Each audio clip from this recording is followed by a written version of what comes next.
سے ہم اپنے آپ کو پاک کرنے کے لیے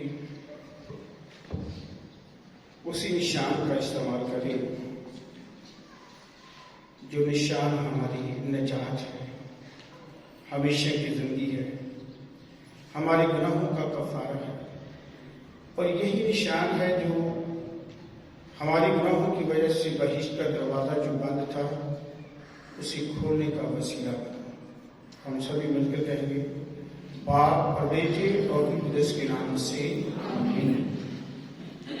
قابل احترام ریورنڈ فادر ڈاکٹر سویٹا، parish bishop of saint Mary, parish John کی چیما، اور ان کے ساتھی فادر عظیم اور پوری پاسٹر ٹیم، تمام مناسبان، تمام گروپ کے لوگ، فادر یوبک گروپ اور ہمارے باقی جو گروپ ہیں، آپ سب کو میری طرف سے بہت بہت مبارک ہو کہ آج اس پیرش نے ایک خوبصورت سیمینار کا اہتمام کیا، اور یہ وقت کی نزاکت کے مطابق ہمارے لیے بہت ضروری ہے کہ ہم ایسے کام کریں کہ جو ہمیں خدا کے قریب لے کر آئیں، اور ایسی باتیں سنیں جو ہمارے اندر تبدیلی کا باعث بنے، کیونکہ ہم ان دنوں سال کے دوران ایک اہم ترین موسم میں سے گزر رہے ہیں، اہم ترین ایام میں سے گزر رہے ہیں، اور آپ کو پتہ یہ کون سے ایام ہیں؟ کون سے ایام ہیں؟ اور روزوں کے ایام میں تین اہم ترین چیزیں ہیں جن پر ہم غور کرتے ہیں۔ پتہ کون سی ہیں؟ جن کا ذکر مسیح خدا نے متی کے مطابق انجیل مقدس اس کے 6 باب میں اس کی پہلی 8 آیات پھر 16 کا 18 آیات میں ذکر کیا۔ 3 چیزیں ہیں۔ پہلے نمبر پہ خیرات، اور دوسرے نمبر پہ دعا، اور تیسرے نمبر پہ روزہ۔ اور ان 3 اہم نکات میں سے ہم کون سے نقطے پر بات کریں گے؟ تیسرے نقطے پر۔ اور یہ کون سا ہے تیسرا نقطہ؟ روزہ۔ اور ہماری سامنے اللہ کے سامنے جو فلیکس لگائی گئی ہے کہ جس کے اوپر موضوع لکھا گیا ہے مسیحی روزہ اور اس کی روحانیت۔ میرے عزیزو، جب ہم روزے کا لفظ ذہن میں لاتے ہیں تو ہمارے ذہن میں مختلف خیالات آتے ہیں کہ روزہ کیا ہے۔ سوالات بھی پیدا ہیں کہ روزہ کیا ہے، اس کے معنی کیا ہے۔ اور جب ہم اس کے معنی پر غور کرتے ہیں تو روزے کا مطلب ہے روکنا۔ روزے کا مطلب کیا ہے؟ روکنا۔ کیا روکنا؟ مختلف باتیں جو ہماری زندگی کے ساتھ جڑی ہوئی۔ جب روزے کا لفظ ہمارے ذہن میں آتا ہے تو سب سے پہلے تو روزے کی کیفیت جو ہمارے اندر ہے وہ کچھ چیزوں کو ہمارے اندر ظاہر کرتی ہے، ابھارتی ہے۔ جب ہم روزے کا نام لیتے ہیں تو ماضی میں جب